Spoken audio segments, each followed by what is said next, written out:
Hello అందరికి. Welcome back to Dolly dumplings. ఈరోజు వీడియోలో మా పల్లెటూరులో ప్రతి ఒక్కరి ఇళ్లల్లో చేసుకునే వెల్లుల్లి కారం పొడిని ఎలా చేసుకోవాలో ప్రాసెస్ ఏందో చూసేద్దాము. ఈ కారం పొడిని వేపుల్లో కానీ లేదా వేడివేడి అన్నంలో కాస్త నెయ్యి వేసుకొని తిన్నా చాలా బాగుంటుందండి. ఇడ్లీ, దోస, బోండాల్లో కూడా ఈ కారం పొడి చాలా బాగుంటుంది. ఇప్పుడు ఈ కారం పొడిని ఎలా ప్రిపేర్ చేసుకోవాలో ప్రాసెస్ చూసేద్దాము. దీనికోసం ముందుగా ఒక మిక్సీ జారుని తీసుకొని ఇందులో 1 కప్పు కూర కారం వేసుకోవాలండి.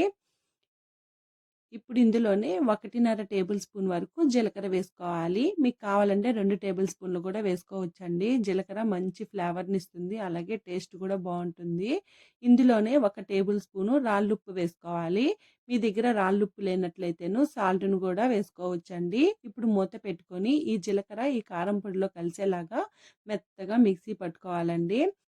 ఇప్పుడు మూత తీసి ఈ కారం పొడిని ఒకసారి బాగా మిక్స్ చేసుకోవాలి. అలాగే సాల్ట్ సరిపోయిందో లేదో చెక్ చేసుకొని సాల్ట్ని ఈ స్టేజ్లోనే అడ్జస్ట్ చేసుకోవాలండి.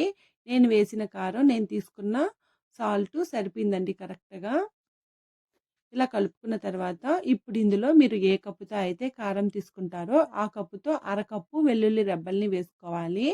ఇలా వేసుకొని మూత పెట్టుకొని మిక్సీ పట్టుకోవాలి. మీరు వెల్లుల్లి రెబ్బల్ని ఎక్కువ వేసేసారంటేను ఈ కారం పొడి ముద్దగా అయిపోతుందండి, పొడి పొడిగా రాదు. దానికోసమే అరకప్పు వెల్లుల్లి రెబ్బల్ని వేసుకుంటే సరిపోతుంది. అలాగే దీన్ని 1 మంత్ వరకు ఈజీగా స్టోర్ చేసుకోవచ్చండి. అంతేనండి, వెల్లుల్లి కారం పొడిని ఎలా చేసుకోవాలో చూసేశారు కదా.